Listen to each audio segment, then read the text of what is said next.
Hi,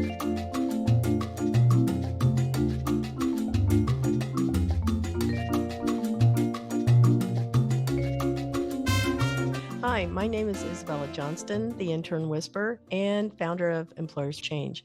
Today's tip of the week is about the future of the global learning market in 2030.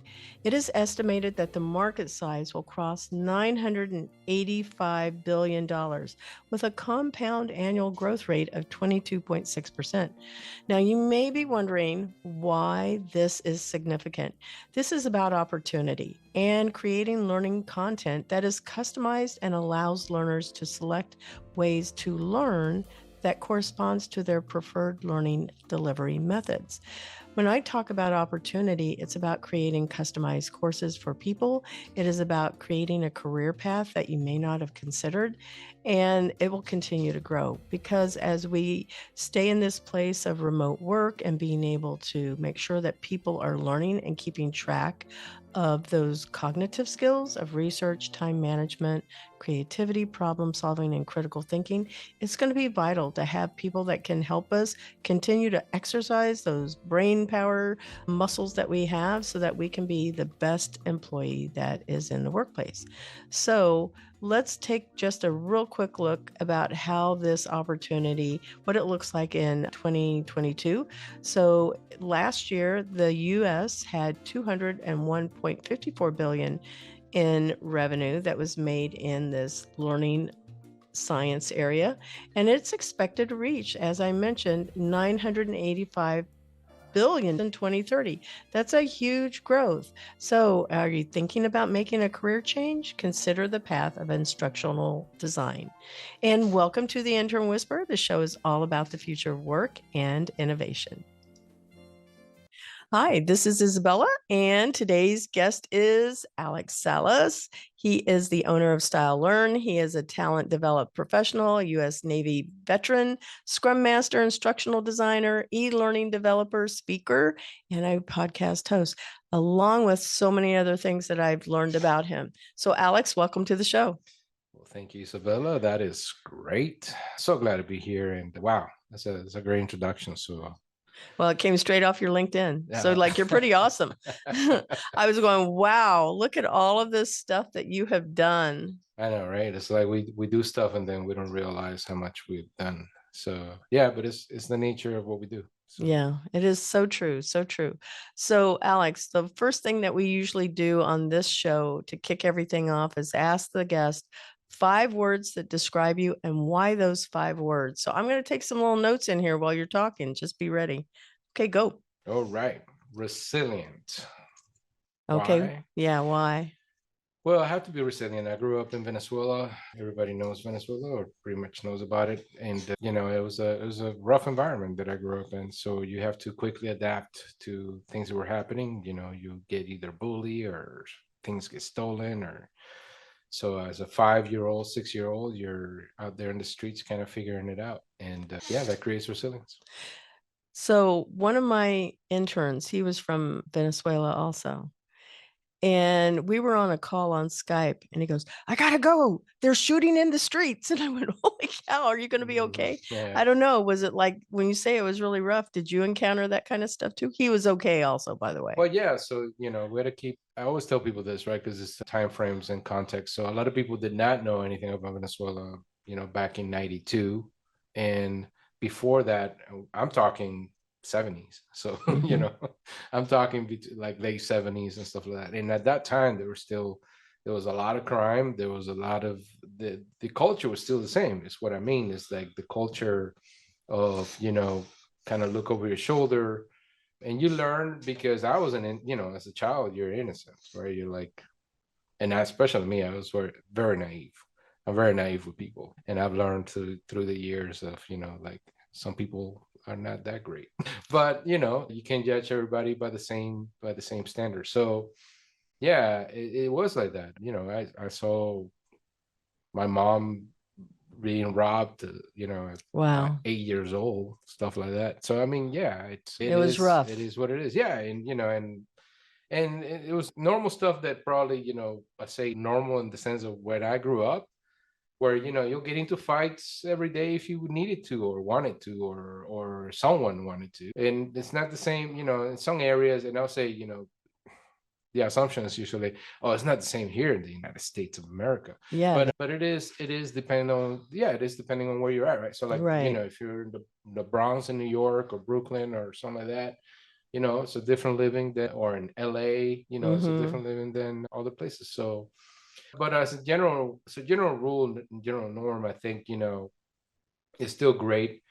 There are parts here of this country, and that's why I love this country, that because what makes the country is the people and the principles. And there are still parts in this country where you can leave your bike out in the sidewalk somewhere, and 30 minutes later it's still there. Yeah. And that's not a reality when I was a kid in Venezuela. So yeah. Yeah. I live in a place here in Winter Park also. Not the 32789 side, but where, gosh, no, my car was broken into in 32789. Yeah. And then also a bike was stolen off of mine. So yeah, I think that we're only as safe as we believe we are. Right. But reality can hit you hard. It's all context. Yeah, it's all context. Second word. Second word, of course, let's go there. Yeah. Passionate. Ooh, definitely yeah. passionate. You can probably tell the editing team to throw in some Spanish guitar when I say this. Okay. He is Latin too, so he can do that. Yeah. Yes, I'm very passionate. I don't know if that comes from heritage or whatnot. I did my DNA thing once, and it actually surprised that like 64% Spaniard or Portuguese. Wow. Rather than Arawak Indian from Venezuela, or something like that. So yeah, what those DNA tests that you take in like 23andMe and stuff like that. Yeah, I've done them too. They'll give you some surprises. So yeah, I'm supposed to be also 16% sub-Saharan African. Wow. But I can see that because of the last name Salas, which comes from Moors, from the Moors. And so the Spanish and the Moors, they had some big wars, and the Moors took over for a minute, and and then all of that. Did you see how far back that was? Did you notice? Because I have that. My dad is really big into Ancestry.com, but he's gone back 12 generations. Well, it's hard to say. It's really hard to say. I'll have to find out. I'll probably have to go to the country and find out, because, there's so much. There's a lot of historical trauma. Yeah. At least coming from the Latino space, it's like, a lot of people tackle this in terms of philosophy. Bolivar was one of them. Simon Bolivar, which is like, we're not what they say we are. It's like something like that. I'm paraphrasing, but we're a unique situation here, right? Because before Columbus, there was nothing else. We were our own people, our own different thing. So okay, so that was passionate. Passion is, sometimes that'll get me in trouble. Sometimes it is what it is, right? So you believe in something, you go after it, you get obsessed with it, and you do it. Third word, yeah, philosopher, I would say. I can see that about you. Yeah, I guess stuck into that, I think, is important. I think is something that it's an art that's being lost if we just focus on the media, how the media works, or how people are influenced. So yeah, philosopher is one of those things. And then right behind that, pragmatics. So yeah, those are key components of that. And the reason being is because I believe that you have to try things. You have to get into the application of things and question, right? Yeah, question. Question everything. So with the philosophy, you question everything. You come up with theories. You think logically, and then the practice gives you that experimentation, right? Of this is not the way I thought about it. This is exactly what I thought it was. So yeah, those things. And the last word is loving. So because you gotta love what you do. You gotta love people, and that's what keeps things going. Otherwise, I mean, it's the reason why love and life start with the same letter. You know what I think when people hear the word love, they only think about the positive things. They don't think about love being that you love somebody when they're messy. You love them through things that can be hard. Right. They kind of forget that love is a right. But even if you think about balanced word. But if you think about it, the way you the way you presented it is a positive thing, right? Yeah. Because I mean, you're loving something because it's messy, or someone because it's messy, Yeah. but you're loving them. So that, Despite all of that, despite all of it, because right? at the end of the day, we're all a hot mess, right? Mm-hmm. And I think that people forget that. They think of love as like, oh, the beautiful day of the wedding, if that's applicable, Right, right? right, Or the day the child's born or whatever. But there's always, because we're human, we have right. stuff that comes with that. Everything is right until it's not. So, okay, well, tell us about your educational background. How did you get started first in your first career or job? And take us through that journey to what it looks like now. Because you've done a lot of things, and I found you to be just hilariously funny also. And we've Yes. actually kind of known each other for a while. It's just that we just met in Right. real life Yeah. at a conference, I Yeah. don't know, 2 months ago. Yeah. Yeah. Face to face. Okay. So that is an interesting, I don't know how much time we got, but We got plenty of no, time. no, let's get into Go it. on that journey. Sure.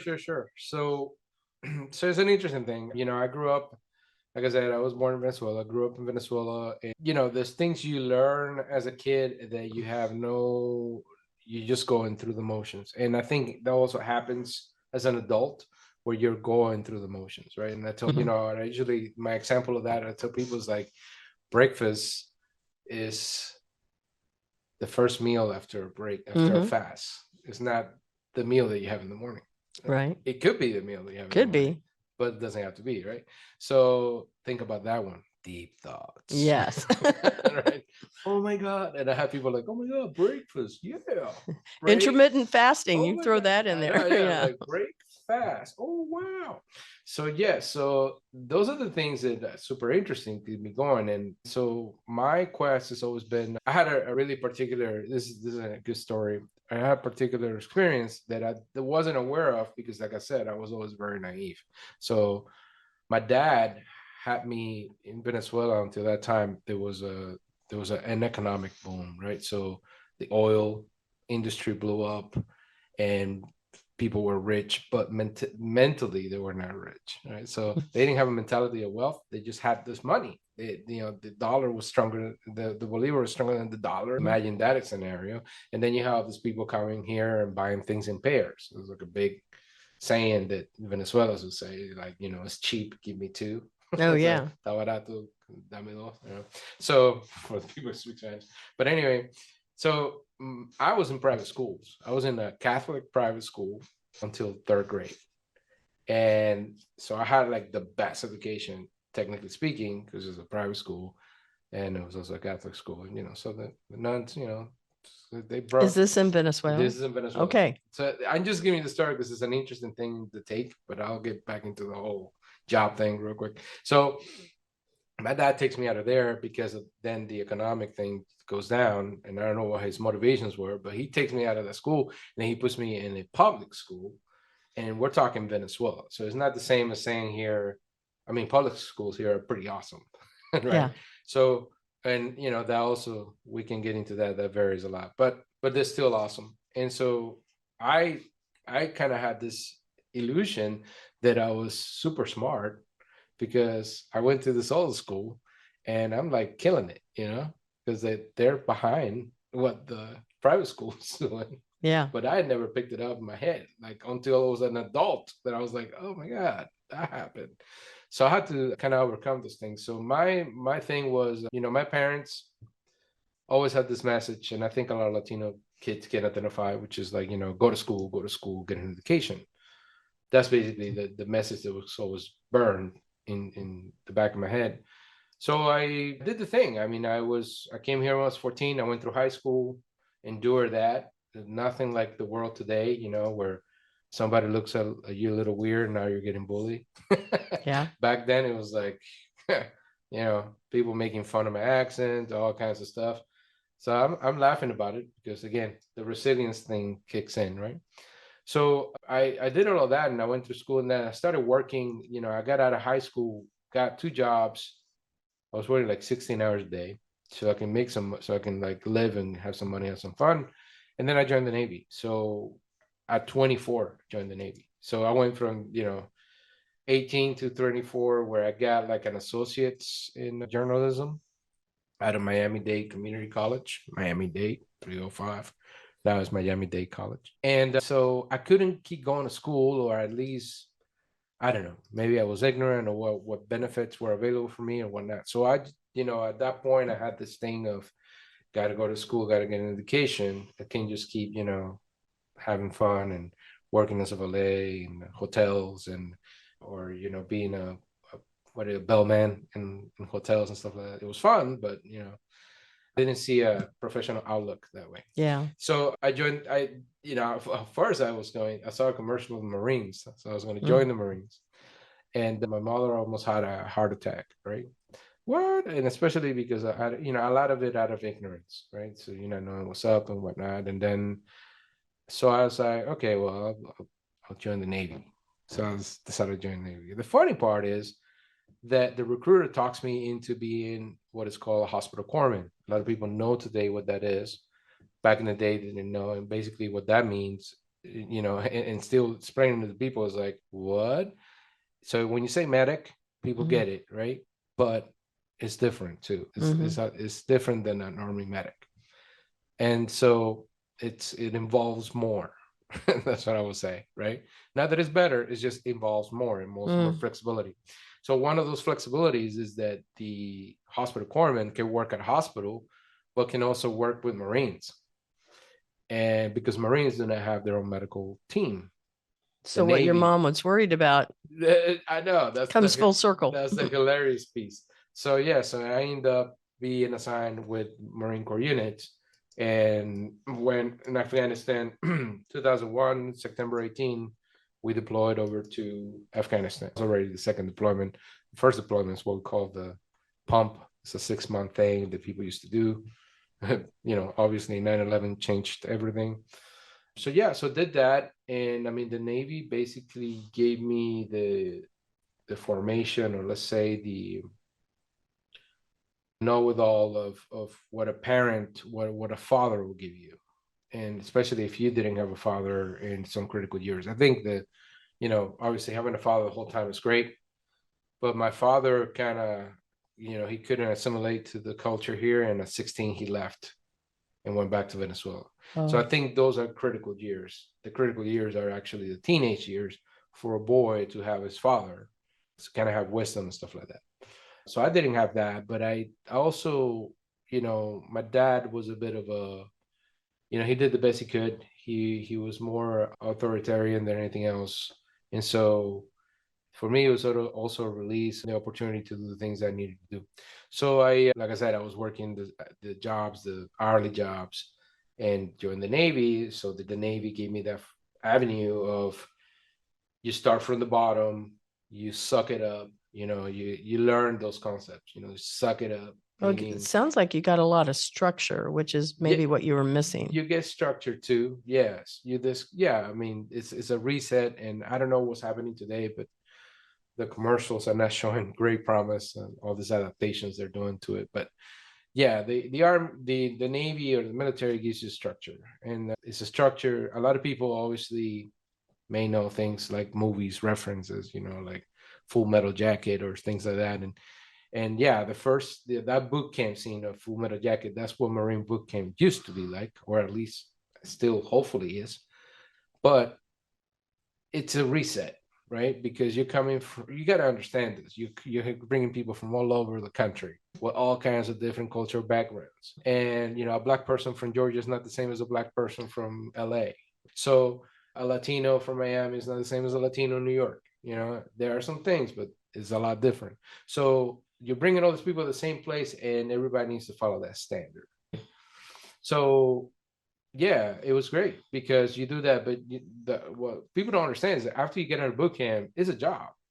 Yeah, there's no, they're depending on what, it's funny. It's the command, what they call the command or the base, the unit you're assigned to, is what makes a difference.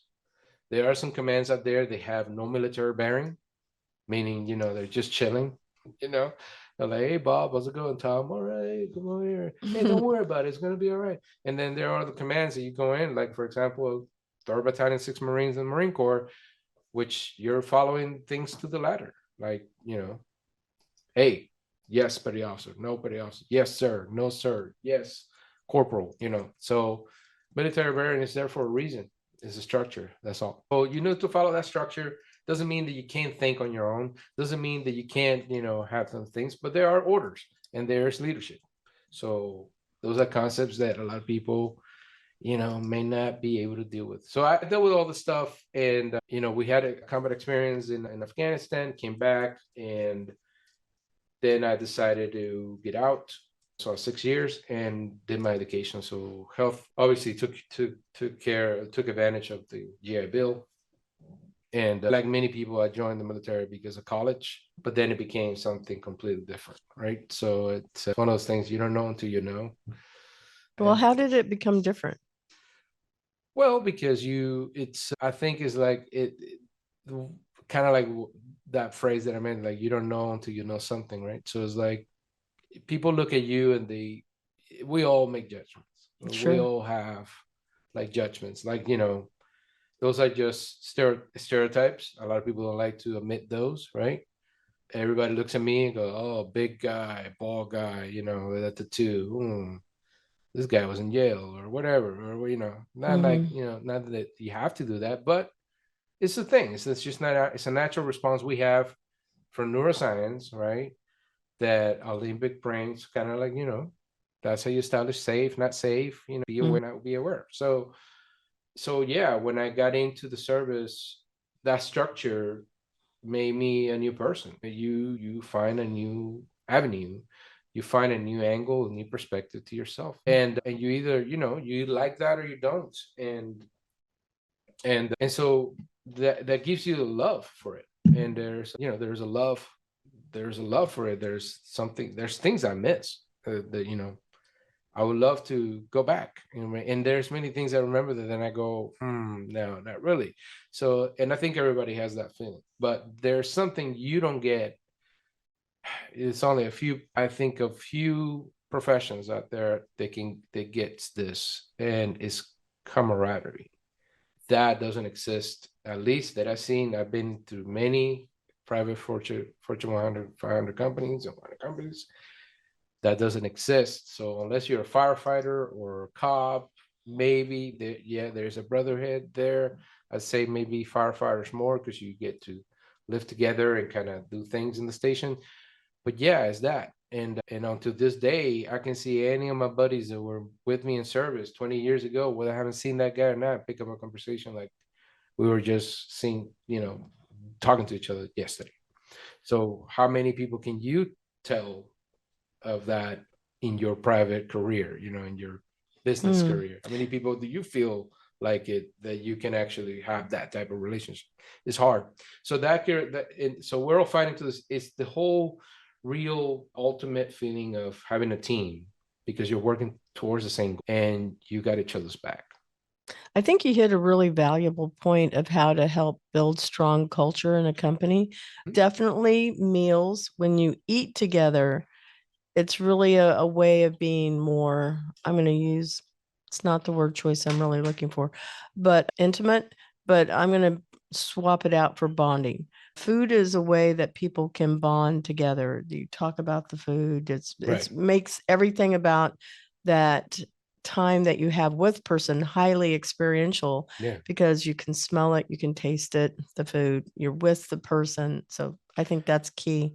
The other thing that you said, though, too, I think is the fact that when you mentioned firemen, policemen to a certain extent, they live in their cars. So they may sleep in the car. There's a lot of things that can happen in there. And I don't see them with partners nearly as much as they used to. They seem to be flying solo, but just the economy, budget. Yeah. And you still need police. And then the fact that in the fire department, there is a place where everybody is like, that's where you stay. That's your place.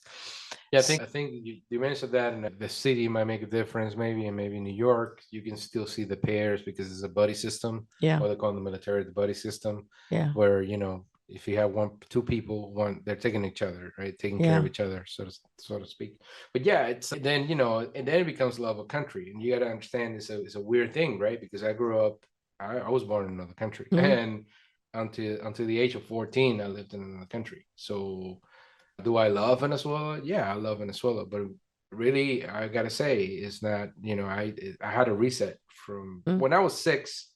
It's the first time I came here, and I saw the difference of how people lived, and that's what I chose really in my head, and I remember that vividly. So I came here in Miami. My half my other half of my culture is Cuban, so Venezuelan Cuban. My mother's Cuban, so it's my country is the United States of America, and I was already in line, willing to die for it. So, and I do it again at any point or any time. So yeah, but the human element, as you mentioned, is the most important piece, and we do that in the cultural traditions that we may have, right? So I sharing, breaking bread or eating together or telling The more a stories. life is shared, which is, I think, what in corporate America, which you had mentioned, it's not the same bonding, Right. especially now with people working remotely. The more you keep people apart, the less strength there is in the relationship, the team building, and the actual bond that they feel, the commitment to the company or the Yeah. commitment to their team and their people. Yeah, and that's something we have to recover some way or another. It's not a good outlook there, but I'll finish. That's something we probably talk Mhm. about, but that I'm noticing, and part of the reasons why I started studying a doctorate in communications. But primarily, so healthcare. I have a healthcare education degree, so it was a health education degree, health sciences. That's what the bachelor's was at, and that kind of took me down the route of adult education. There was one portion of that hits adult education. So when I started studying adult education, I kind of really, oh, all right, this is interesting. What is this about? And then as I started looking up all the different names or things that I heard about, and that took me into, okay, I'm going to do a master's in education, training, and development. Really, not the best degree, I would say, but it was a nice. Education, you mean? Yeah, it was the best. It was the Master of Arts in Education. Is what I would say. The reasons being is because it was an introduction, really. When you look at it, it's just Mm. an introduction to what really goes behind. So I did a master's in of art and education, but yeah, they never hit anything like Herbartian Steps or Pestalozzi or Froebel. So all that stuff you do when you go find behind, because all you hear is Mhm. like you hear kind of like the pop star list of theorists. So Mhm. when you do any type of education degree, and this one had a concentration in training and development. So it really just mixing some education things with some of the angles that you find from talent development. So, if it's adult education, all you're going to hear is Malcolm Knowles, right? Well, after a few years, I'm going, well, Malcolm Knowles. So how did he come up with what he came up with? Mm. Who were the people he was looking at? Oh, but nobody mentioned this other guy. Oh, interesting, right? So that kind of led me into that. So yeah, I had the master's in education with that, training and development. That helped, obviously. Then went through the certifications that we talked about. Had a graduate certificate in educational technology or instructional technology, and that kind of introduced me to HTML and stuff like that back in 2007, 2006. So I've all of that. At that point I was ready, and I did work in all the different industries. But I worked, the first job was actually a technical support specialist that had sort of like training as a collateral duty or like a main duty, but the title was technical support specialist. And it was training people on the apnea machines. So sleep apnea. The company is called Respironics, based out of Pennsylvania, and it became Philips. Philips acquired, and I had to travel to Brazil, Argentina, and all these Latin American countries and do training in 3 different languages. So do the training on the devices in Spanish, Portuguese, and English. So that was it's the first gig, and I remember it was it was interesting because I was getting paid $50,000, and I thought it was like the Senate. I Yeah. was like, oh my god, I remember calling my wife, and my wife also being super excited. Oh my god, $50,000, and I You mean, didn't make that in the military? we're looking at You have to go no. way up, I Oh guess, to get no, money. no. In the military, you start with like my son is actually right now. stationed in the Eisenhower, and he's an airman in the Navy. And you start making less than 20,000 or something. Well, that's because they feed you, they house you, Of course, will say they give you clothes, but of course, it's military clothes. of Yeah. course, but it's also incentive, right, for you to improve and meet your timelines. Because it's not just, oh, you like me, I did a great job, give me a promotion. It's like, no, you got, in 9 months, you're eligible. That doesn't mean you don't get your rank, that you get your rank. You need to work. You need to put the work in. And so, yeah, that's the beauty of it, because that's the essence of everything we have to think about. Even when you look at neuroscience, it's not the dopamine that helps you out. The dopamine is the pursuit of that goal that really gives you that human drive. You know what I mean? Yeah, it does. Everything else is, once you get the goal, you get the goal. Okay, great. I got my certificate. I got my degree. Nah, you're done, right? So Depends. now you got to look at it the other way. You're like, okay, what's next? Yeah. And that's what gives you the pursuit. So yeah, that was an interesting. So yeah, I got the education back. The background education has been based on education, training and development. And then the certifications are ATDs, certified, used to be CPLP, certified professional learning performance. Now it's the CPTD, certified professional talent development. I pursued also certified technical trainer from CompTIA, which is great certification for facilitation. So I started as a trainer, as a facilitator, and then veer into instructional design. And it was because then, what I focused on was to become good at everything.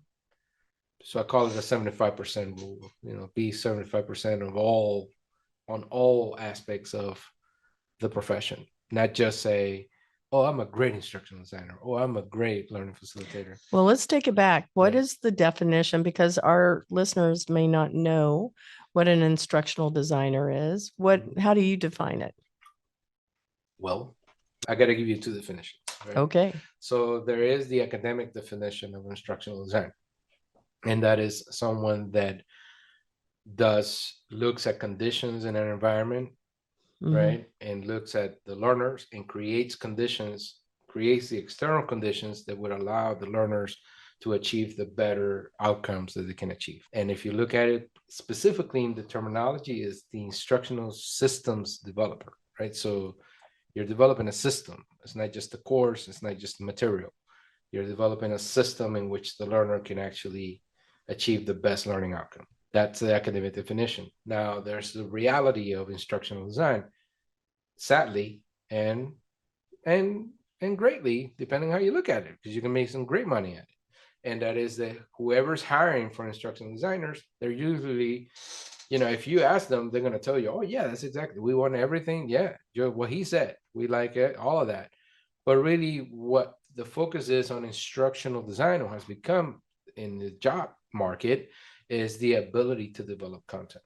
And that's a component of instructional design as I explained it on the academic definition, but it's not, you can make all the content in the world. You might not have the right external environmental conditions there. And if you don't have that, then all you're doing is creating courses. You're happy with that. You're happy making courses, but are you really doing the best thing for the learner and the environment? And the environment, sometimes we got to twist it now and say, okay, corporate learning. Yes. The environment is the organization. The organization is paying money, investing, right, on that. So yeah, that could be another episode. Yeah, I think learning is multidimensional and a layered approach, because every person is unique in how they learn. And we have to be able, you can create one course like what you just described, but that doesn't mean that, we'll say 50% of the people in the company will understand the course, because maybe it's hitting the way they like to learn, the way that they absorb the information, the way they actually process it and provide an outcome. So I feel like this is where instructional design is going to continue to improve, to make it more customized and provide content, learning content. When we talk about what content is, so people don't confuse it with social media content or marketing content. but with learning content that can actually be processed more quickly. So it's cutting through a lot of the layers of what it takes to learn. Yeah. Well, there's this, there's a big difference. So in the history of instruction design, you have this evolution that you have to consider. There's a lot of good principles that we had that are not really in the mainstream. So it's like music, right? Yeah. So you got Mozart, Yep. and then you have Taylor Swift. I was going to say Prince, but okay. Or you go, well, Prince, well, Yeah. he rest in peace. But yeah, and this is I mean, they're all great, right? In their perspectives. The thing is that what sells the most is not exactly always what gives you the most effective approach. Yeah. So as you mentioned, differentiating instruction, stuff like that. You got to separate workplace learning from educational settings, because educational settings, a teacher has 8 months to work on that grid. An instructional designer in corporate settings doesn't have that time, right? So the other part too is that you have to deal with tasks and performance tasks, and that's where you get the big break. So you have someone coming with a didactic, or it's great to come with an educational background, but you have to look at it performance side and in the business world. Now, if the person's hiring others have the same mentality of having an educational setting, sort of a school setting or a college setting thing, then it doesn't make a difference, right? Because I'm just going to hire you because you can make some great e-learning stuff. Right. And the company will never know, because here's the other thing. The business people in companies, they're just like you and me. Well, not the average person, I would say, right? Yeah. The average person is what? What do they have as an experience? They go to school. When they go to school, what do they know? So, if you're going to train, I need a class. If I'm going to train, I need an online course. I need a course to train to do something in the job. And that's not always true. And that's the difference that you have to get into, that people really need to focus on if they really want to, produce all the stuff. Like I said, you can make $100,000 a year making and learning courses and be happy and live your life.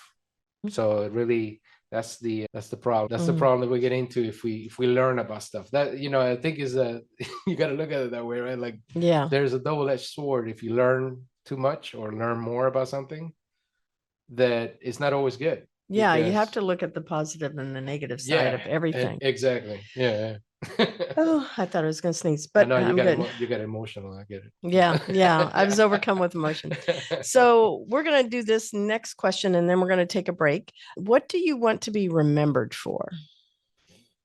Ooh. And that can be, with the masses, with your family. It can be, because honestly, when we talk about that, no matter what we do, everything is always on social media. So, yeah. So that's actually that question I asked myself to begin with. I think what I like to be remembered for, I think, if anything, I like to be remembered by those that I helped. And that it's an interesting thing, because I have a bit of a mixture of Christian and Buddhist sort of thoughts about this. So I almost think like, I'm here to, life is suffering. That's a Buddhist thought, that's a Buddhist philosophy. Life is suffering. A lot of people take that as like, what? No, life is about pleasure. It's like, well, how do you know pleasure without suffering? Good things, bad things. But we're here for a reason, and you can make a difference in a lot of people's lives. And that could be, I could look at it in different ways. For example, that I go and learn a bunch of stuff, like I have, right? And that I can teach people how to do video, that I can teach people how to do learning courses, that I can teach people how to think about theory and stuff like that. And I give that to people, but then there's the struggle of saying, well, I want to be remembered for. And it's like, well, that's egotistical in a sense. If you think it's conflicting, right? Because it's like, oh, I want to be remembered for that. I think the bigger reward for me is that I know that it made a difference. Yeah.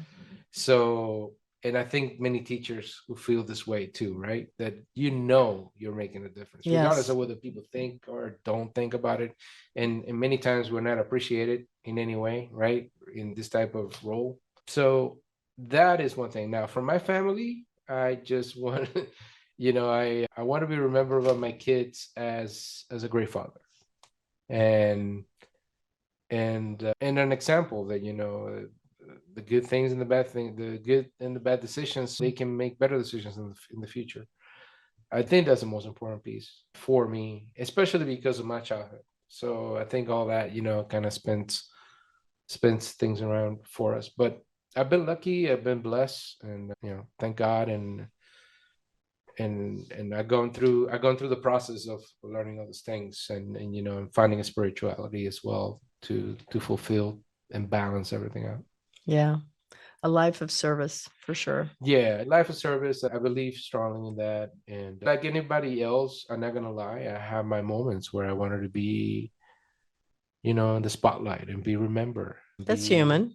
Yeah, I had those moments. I think you you said this before, like we're messy. Well, we're we might be messy. We'll probably need to make an acronym out of that, but we should be always evolved. And I think that's the key component people need to think about. If you've been the same way for 20 years, there's a problem. Yeah.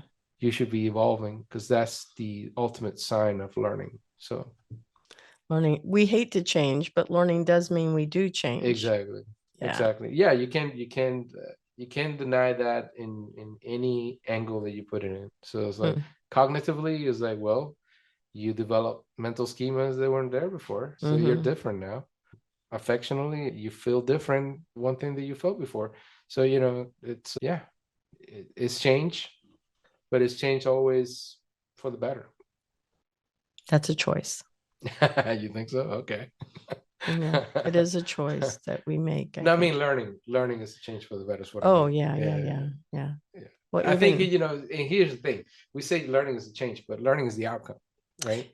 Yeah. So you have to the changes is what leads you to learning. So what are those changes? That's exactly what I agree with you in this. Like, yeah, it's a choice. Yeah. Every day, everything's a choice. So we're going to stop for just a minute. We're going to take a break for our sponsor, and we will be right back. Transcend Network helps early stage startup founders find product market fit through weekly experiments, receive fundraising support, and build a global founder investor network for EdTech and the future of work technologies. The Intern Whisperer is affiliated with employers, and we thank Transcend Network for being a sponsor of our show. And welcome back to the second half of our show. We're here with Alex Salas. He's been a philosopher for sure during the first segment. I'm going to be sure to share that with our guests. It'll really make you stop and think. You've posed a lot of good thoughts that are very provocative in the sense of like, wow, I hadn't thought about that. Oh, thank you. Yeah. Well, yeah. Thank you. Yeah. I'm humble. So what do you think the future of 2030 is going to look like? What would work look like in 2030? That's not that far away. No, it's not. So that was a great conversation to have from different angles. From one perspective is I'm doing this, I started doing this program as a PhD in strategic communication. And it was interesting to find, I just done one course, one class, and that has been like completely revealing in many ways. But I've always been thinking about, I'm very driven or very interested in human behavior and what drives that. I think is a big component of what anyone in the learning profession, or regardless of the case, even in business, should be really keen into, because there seems to be some kind of mass influence into how we behave, right? So you can call it culture in many places, you can call it different things, but there are some things are happening, and we like to, in different occupations, we like to put labels on it. In HR, obviously, you got generations, right? The Gen Z's, the Gen Y's, this and that. And I'm concerned about a couple of things. I think we always need to have a great outlook. You're going to have amazing technologies that were already here in the horizon, right? The evolution of AI, which is a concern as well as a promise for better things. So let's break that down a bit. I think an interesting thing that I didn't know before is the concerns that some philosophers had regarding technology, right? And the essence of what technology is. So is technology a representation of human technique? And human technique is exactly what we are capable of doing or knowing. I mean, a good example, as you can figure, is like maybe the first humans or the first beings that saw fire, right? And some people, what was the first impressions of that? What were the first reactions to that? Maybe it was fear, right? Maybe it was like, what the hell, what, Yeah. So, and then you look at our evolution, and it's like, okay, someone after getting over the fear, right, and getting over the trepidation, figure out that this thing is warm, and that it destroys other things, and it can be contained. And then from there we went. I mean, today you got people that can make it in a spot, right? Right. They can create it in a spot. So fire, right? Evolution of fire. Without fire, then you don't have all these other things we have, right? And many other things we have. So including metallurgy and steam engines and all this stuff. I mean, We'll just throw in there hamburgers. there you go, hamburgers, cheeseburgers. Oh, cheeseburgers. So now we look at things like, for example, ChatGPT, right? Yeah. Everybody's got to talk about ChatGPT. The interesting thing, I have a cynical side of me that's always like going, okay, really? Like L&D, what's going on, man? Like we had software technology come out, we have e-learning and all this stuff come out, and everyone seemed, at least in the LinkedIn circles, which is also a difference in the world, that you always have people always like, complaining or putting it down. They seem always like putting it down, like, e-learning, and people just doing this, people just doing that. And I think that's just part of that bandwagon effect that we have. So that's phenomenon we have, right? Where people get on it, somebody starts saying, oh my God, this is amazing. And then people, oh my God, this is amazing. Look at what it's doing. Wow. And then pretty soon someone is going to get off the bandwagon and say, oh, this is horrible. This is doing this. This is doing that. And then everybody else is going to jump on that and then let it go. So I don't know if ChatGPT is going to be in that situation. Maybe not, maybe yes. But the evolution of it is what is concerning, because artificial intelligence is a big interest of mine. And artificial intelligence, when you look at it, is it's nothing new. It has been talked about for 70 years or 80 years, but the main difference is we have the computing power now. So we have the computing power, and we have the breakthroughs in the coding and the algorithms. So we're getting into this scenario now where people are saying, oh, well, this is going to change how we do work. 2030, you better be good at ChatGPT, right? Because otherwise you're not going to get a job. And I was like, is it? I mean, okay, maybe the best looking jobs will have that. Maybe the best paying jobs will have that component that you can write a prompt and pull the best quality out of a ChatGPT. My issue with it is that we're losing technique. So we're going to have a bunch of technicians without technique. And so technique is basically that capability you have of having done this work and having evolved and improve in your writing, right? So like if you're a writer, that's the situation. If you're a learning designer, that's the situation. If you're an artist, right? If you can paint, you can make a painting, that's technique. That's irrelevant of the technology. You have the capability, the skill. We usually say skill, but anybody can have a skill. The question is, can you really maximize the practice of that skill? Yeah, the actual thought and the questioning, the discernment, all of those factors, those are real skills. Yeah. So I've seen some professors of how they're actually incorporating chat into the classroom. And I think that it's not going to go away. So we might as well run to the wall and understand how to harness it to the best of our ability. And what they have done is they've asked students, because this is how I was explaining it to somebody else the other day. is I said, when you think about how technology has emerged in the world, what we first started with is verbal stories. And then we went into being able to write it down. And then we had the printing press and we were able to, make it more scalable at the time. And then we get into a world of, fast-paced technology where we have the web. And then we were able to search for things. We have all of these different search engines and ways that we can find information more quickly than we did when we had the card catalog in a library. So there's been this evolution of knowledge and passing this knowledge on. So for me, chat is that next version of taking what we had in the World Wide Web. It's just pulling in everything from all of these data sources, the good and the bad. And saying, here, you made a query, this is what I found, here's a 5-paragraph essay, if you will. That doesn't mean that it's accurate. So the skills that we have to have are still there. It's being able to take this ability to create something in a written form and fact check it. We have to be able to go in there and do the research and go, okay, is this accurate? Did it give me citations? Let me do my own research, because it's being used, I'll say right now, to give us ideas and brainstorm more quickly. Instead of doing, because I was an English teacher, I would have to go and say, okay, let's brainstorm some ideas. And we did them in clusters. That was one way to do it, a mind map, if you will. And when we were playing with that, you were throwing ideas up on the board really quickly, and then you decided what was going to be this 5-page or this 5-paragraph essay based on just those ideas. Chat does that in seconds and in minutes for you. So you can say, here's 3 ideas. I want to see this as a 5-paragraph essay and give me a thesis statement.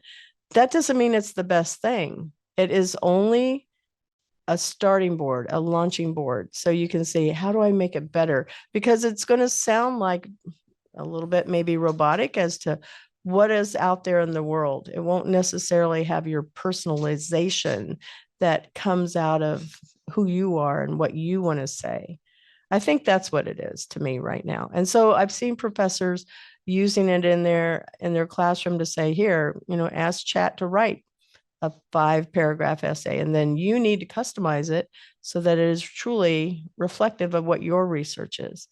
And I feel like that's how we're going to see it. But I feel like the careers, I believe, not feel, the careers will be more built around more of a journalistic approach to how we have to take what this is and be able to make it be accurate so it's not being used for evil. I'll throw that one out there too. Well, yeah, I mean, I can see that, but I mean, I have to say though, it's all that is possible. That's great. That's ideal. The question is, how are you going to control that it doesn't happen in any other collective way? I mean, knowledge. It's the same. It's the same thing as with PowerPoint. Yep. People put PowerPoint down, but those are the people that don't know how to use PowerPoint. Right. So you can create, and especially today, all these apps, by the way, PowerPoint, Photoshop, all these other apps are using back-end neural filters, neural networks, which are AI-based algorithms to make some of the processes easier and faster. Background removals are now just one click, right? There's no more selection and finessing or anything like that. They do a pretty amazing job. So when it comes to ChatGPT, the problem with this is we're losing, as a society, we're losing a lot of good essence. And I think in the sense of doing the work. And there is an insight and there is a value that you get out of that. That you are not going to get from anything else. So even if you're doing this great prompts with ChatGPT, right? And you're saying, oh yeah, well, you have to customize it. But that's the thing. You have to customize it. But the people that are going to be using it, if the message, as McLuhan said, the medium is the message. The message basically is, hey, this thing does things for you. Just give it a prompt. Does things for you. Just give it a prompt. So that means, okay, well, it's good. I looked at it, it's good. I mean, nobody else is going to know whether it's good or not. This is pretty good to me. Let's go, right? So there's no customization. There's pretty much just grabbing that. That's a possibility of it.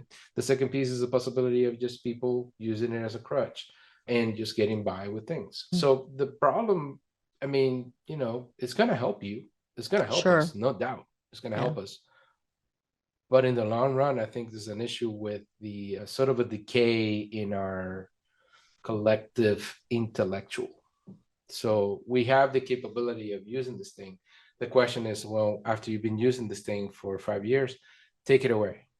Mhm. If you take the internet away right now, what happens? If you take Oh, mobile devices yeah, away no from- kidding. Because if there will be a day when the grid goes down, and when the grid goes down and there's no electricity, you have to say to her, do you know how to change a tire on your car? Do you know how to like create food without a, Well, that's what we're without gonna- the recipe that you just looked up? There will be some of us, but we're also decaying in population. So, I mean, there are some concerns, right? Sure. I like to have a positive outlook, and I always have a positive outlook, but there are some concerns that come around this thing. And the next evolution of it is what we have to really be more concerned with. Yeah. So right now, everybody's buying into it. Everybody's super excited. Everybody's. I don't know about everybody, but Well, a I lot mean, of people. Yeah. I mean, at least an apparent majority. Yeah. Right? Yeah. I would agree with that for sure. Right. So I think, our academic systems need to change. Sure. They have been needing to change for at least 20 years. That's another discussion, but things like this are disrupting, disruptors in that scenario. So great, incorporate it into classes, that'd be great. You want to incorporate it into these courses because you want to sort of assimilate to what the business corporate entities will be.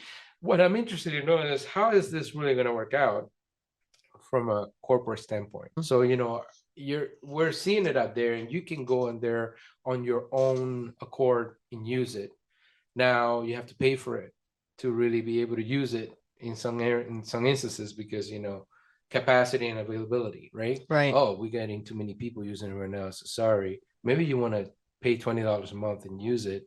Okay, so you have to pay for it. So companies will have to invest in having this technology. My concerns are that, well, if you invest in having this technology, as we know, technological determinism happens all the time, meaning that by the existence of this technology, well, now you don't have to know as much. Yeah, So it can make people very lazy. Let me pay you less. Yeah. Right? That could be an avenue. The other avenue will be actually, oh no, you are one of the few that can use this thing optimally. So yeah, let me pay you more, right? Yeah. But the other part is, okay, well, if it's like any other technology. You mentioned the Gutenberg press, right? It make books more affordable, available across the regions. That wasn't there before. Well, now you got ChatGPT, and that's just the first few versions of it. Now, what happens when you are able to create the ChatGPT that uses deep reinforcement learning, which is the model that would just be left out in the world? Just watch everything. Give just the simple rules that, hey, these are people. This is a office. Have at it, right? Now it's going to pick up on all the bad habits that we have, all the BS, that's already in there, though. all the BS that we're doing, right? That's what I'm saying. You don't know. You can't trust that it's going to be 100% accurate. It's not. It's the same thing. It's interesting though. It's not different than what we've done with the internet. So we democratize the ability to have a place in the world and say something with the internet, right? Yes. And so ChatGPT is basically the automation of that. It's not really anything better than that. So you can Google right now learning styles, sure, right? And find a bunch of blogs telling you how to use learning styles. You also find people that will tell you the research shows that this is baloney, blah, blah, blah. You also find, so you have misinformation and disinformation in all places just by humans interacting with the internet. You got bots writing articles, and you got bots creating images, and you got all the stuff. So it's all based on what we have done. Exactly. Exactly. So yeah, so the world in 2030, it should be something that, you always have to be in tune with what's happening with the masses. But I think you definitely need to have a good sense of flexibility. So I would say the agility just needs to be there. It happened since the internet. So now you need to have the agility to move from one end to the other and have at least, what I tell people is have at least an intelligent discussion. Yeah, I would totally agree with that. Yeah. So hard to believe, but we're at the end of our time. There's a lot of stuff that we actually didn't talk about. You'd have to come back again. But you did touch on so many of the other questions like ethical dilemmas and how can we be focusing on how to use things in a positive and a negative way. So you were hitting questions that you didn't even know, Alex, just so you know. Well, I really thank you for this opportunity. Oh, but we're not finished. There's another question. Oh, let's do it. Okay. So this is my last question. And then how can our people contact you? Is what is the best mentoring advice that you would like to pass on to our listeners? And just so you have a little snapshot of what that looks like, anywhere from 23 to 65 plus, a little bit more male than female in all industries. And it's global. Oh, wow. Yeah. Okay. Well, that's great to hear in many ways. But mentoring advice, I will say, there's a phrase we have in the military, which is play the game, right? And so that means that there are some set of rules, there are some conventions in any type of group setting or any type of environment. So if you want to be a lawyer, there's things the lawyers do. If you want to be a teacher, there's a wolf pack in there, or nurses, right? Where, sometimes they eat their young, but there is a culture, right? So there's a culture in every single profession. Find out, kind of assimilate to that culture, learn what that culture is about, and then also look outside that circle so you can find the truths of things. Because you're right now, especially in social media, we have agendas and we have tribes. So, and that goes for professional circles and everything else. So you got agendas and you have tribes. And so whatever you're listening to, or whoever's telling you what, there's always an agenda with it. If it's a consultant, they want you to have your business, they want you to have your business, their business. If it's somebody, so there's always some kind of agenda. They may be subconscious or conscious. And in your own terms, you have to see who the successful people are in that environment. If that's what your motivation is, to be successful in that environment, and however you define that success. Some people say, oh, make a bunch of money. Some other people say, oh, do the best quality work that I can do. So maybe a balance of both, who knows? But, we live in a society that the values, a lot of the things that we value and we listen to is because of money. Yeah. So, I don't know if people would listen to Simon Sinek so much if he didn't make money based on the messages he provided.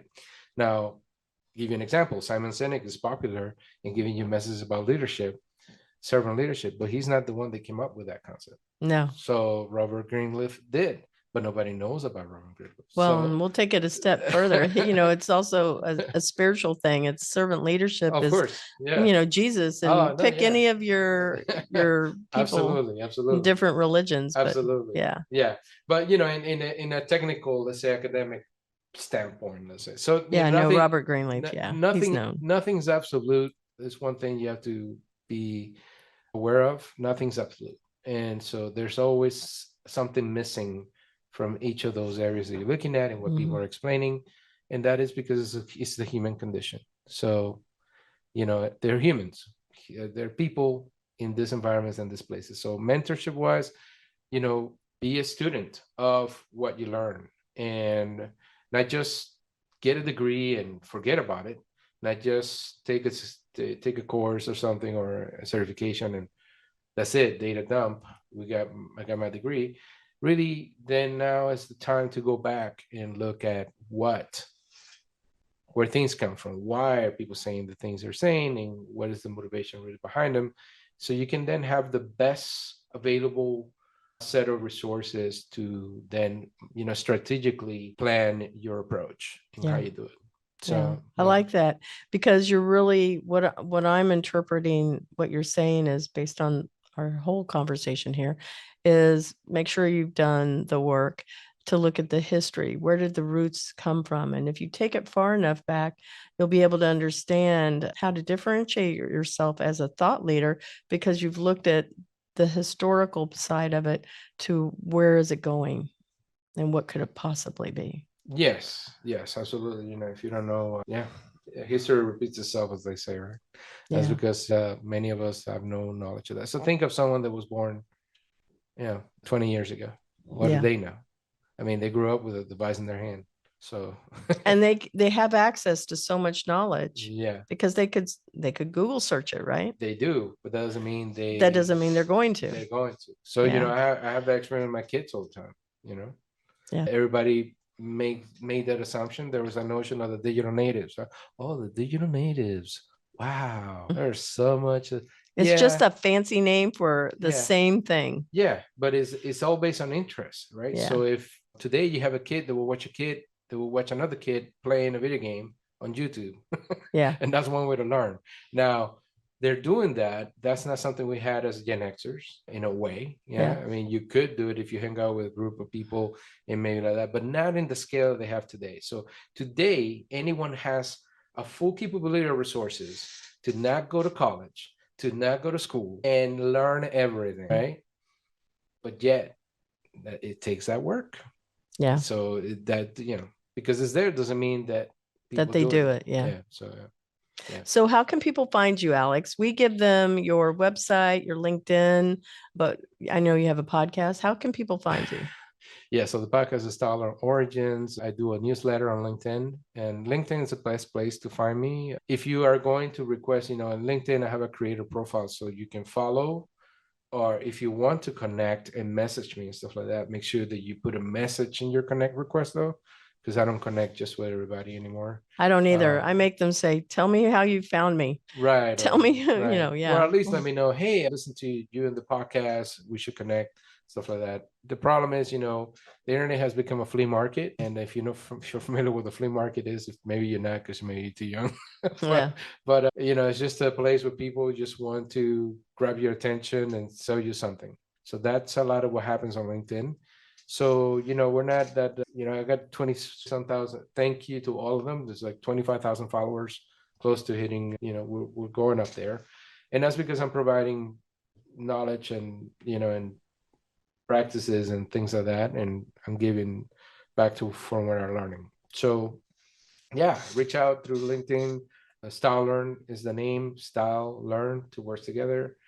And you can find me on Instagram, LinkedIn, YouTube channel, where you can learn tools like Beyond and Camtasia for free. I have like a couple of playlist courses in there that you can just take a quick tutorial and learn some things. If you know how to do these things, today is a world, we're talking about that 2030, just to wrap it back up. You should be able to show what you can do and let that speak ahead of anybody else that's relying just on a resume.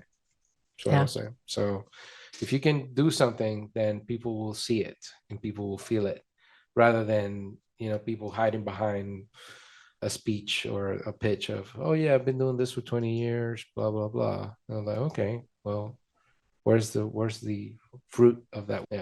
Yeah. Got it. Well, thank you so much. It's been delightful having you as a guest. Fun. I had a lot of fun. Bring me back anytime. I'll be glad to be here. Oh, awesome.